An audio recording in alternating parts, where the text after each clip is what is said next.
Hey guys, it's Matt here, and today I'm bringing you another episode of Matt Rants. And in this episode of Matt Rants, we'll be talking about Spider-Man on the PS4, specifically Spider-Man's DLC. Now, I've been hearing a lot of rumblings about Spider-Man's DLC. Sadly, I have not been able to play it as of yet, but I have beaten 100%ed Spider-Man on the PS4.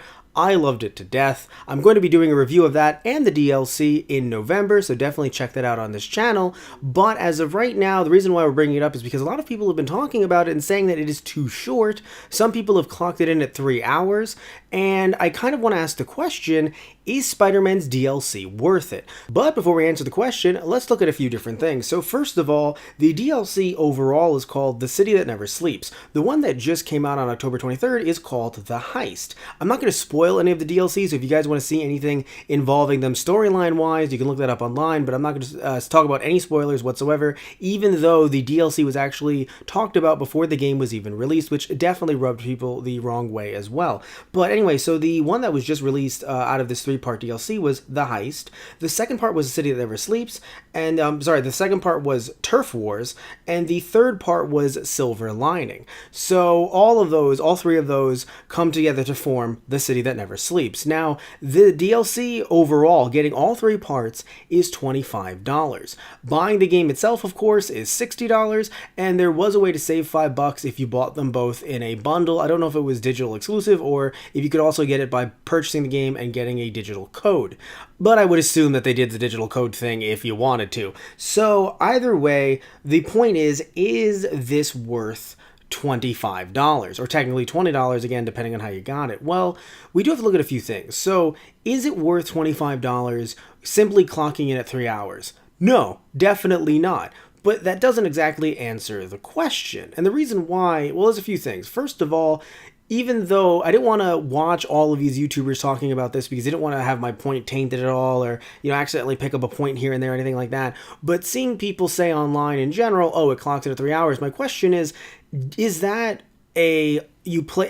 is that because the story surrounding it is mostly cutscenes, and so as you're playing it, you end up there isn't much room for error? Or because that's the thing, is 3 hours, if you're not necessarily speed running it, I don't know if that's the best term, but if you're a really good player, if you're let's say a pro level player, if you will, you've been playing for a long time and you've picked up this game and you're able to kind of breeze through this, is that 3 hours? Can it go a little bit more than 3 hours if you're not as good, if you're failing? Also, there's new suits involved in the DLC as well. I don't know how you collect those, and again, I don't want you guys to spoil that down below. I'm just saying that there are a lot of factors in this that I don't know if I want to say that it clocks in at 3 hours for every single person playing. But even if it did, or even if we say that 3 hours is the max for this DLC, the question becomes, what about the other two DLC? What about the other two parts of this DLC? Because looking at all three parts, if each one is 3 hours max, and again, that is an if, yes, but if each one is 3 hours max, then that means you're getting an additional 9 hours of content. So then the question becomes, is 9 hours of content worth $25? And you think about different games that you might have played, different indie games, things like that, shorter games that you pay money for and things like that. Is it worth that additional 9 hours? Some people might say yes, but I think the thing is, people are looking at this because, of course, it is a AAA title. It isn't an indie title in any way. They look at it and they think that it's kind of shaking people down for money, which at the same time, I do understand it's a AAA game, so AAA title, so you think that there should be more money thrown into it. Also, I understand if some people think it's cut content from the game, but looking at, from what I've heard from The Heist, I don't consider it cut content from the game. From what I've played from Spider-Man, with all the footage that I captured, it seems as if that game was tight. There didn't seem to be any room for the character that is in the heist to make an appearance. Now, yes, there was some there was some stuff here and there that ties into the character in the heist, don't get me wrong. But would I have wanted to add another 3 hours to that game just to include this DLC? I don't know. And again, yes, I haven't seen the DLC yet. I've only seen a few cutscenes here and there, very brief parts of the cutscenes, but still, I don't know if that extra 3 hours really should have been slotted in there. I'm not gonna say that it wouldn't have added to it, because of course it would have added another 3 hours. But what I'm saying is, would it have felt right, or would it have felt tacked on? Would you feel as if that would be not necessarily a bit too much in your game, but the way this game ran, and of course many games do run nowadays, it did feel like a movie in some ways. So would it have added too much? Even though yes, you're a player, yes, you want to play as much of the game as you can. I did feel sad when I beat the game, not just because of the ending, which again I'm not going to spoil either, but it's not just that. I just felt sad that I was done playing this game, so the DLC does actually make me happy to get back into this. But still, clocking in at 9 hours, if we assume that each one is 3 hours each, I don't think that is necessarily a bad deal. But then, of course, the question becomes, but what if it's not? What if each and every one ends up being different in a way that the next two, or at least the one in the middle, I want to make sure I get the name right, Turf Wars, what if that one's only 2 hours? Maybe hour and a half, 2.5 hours? Is that going to be a problem? I would say definitely. If each one doesn't add up to 9 hours or more, definitely I can see where people start having an issue. And I would say that, even though it's devoid of the question, I would give the advice that you maybe shouldn't buy it yet. You should wait until the November DLC comes out, also because you just get to have more to play with. I don't know about you guys, but while I'm not playing Red Dead Redemption 2, not even just to take a stand, but I've never played the first one, I've never really gotten into it. But in general, though, some of you guys that are playing that, or any other games that are coming out, there are a bunch of games that have come out, that are coming out. I mean, I'm sure there's at least one game in your backlog that you maybe haven't played yet that, is a huge AAA title, or even just an indie title as well. You don't have to buy this DLC right now, I would argue. But because all three are included, we do have to look at all three, and I do feel as if and maybe it was in the content of the video and, just the title was just trying to bring people in, but I don't know if other YouTubers or other articles really drove that fact home. The fact that we're not just paying $25 for the 1 3-hour DLC. If we were, that is a complete ripoff, and I get you 100%. But if this is going to be 9 hours or more, I just do not feel as if it is a bad deal.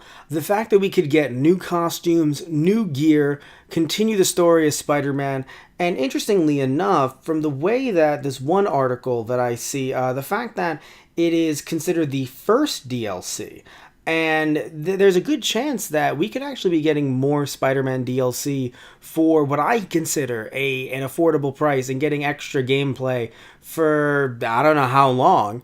That would also be interesting as well if they stay around this price, maybe even go $5 lower if need be. That would be interesting. Now, yes, I'm not saying that I don't want the other two parts of this DLC to be longer. Again, they could be longer, and I'd be just fine with that. But as of right now, when it comes to Heist, clocking in at 3 hours, I don't think that's too short. As of right now, yes, if you've paid $25 and you haven't seen the other two DLC yet, yes, I can understand why you're saying that's too short and maybe why that's not worth it. But if we're getting to the point of the video, which we are, where I answer the question, yes, I do think that it is worth it based on what's coming next. But also, again, that is a gamble. In no way I'm saying it's not a gamble, because it can end up being completely not worth it at the end of the day by the time December rolls around. So I would suggest, if you want, probably wait until late November, late December to actually purchase these. And if if you're in college right now, you're in school, or just in general, you have a Christmas vacation, you can have a blast. You can have some fun by playing all three DLC parts.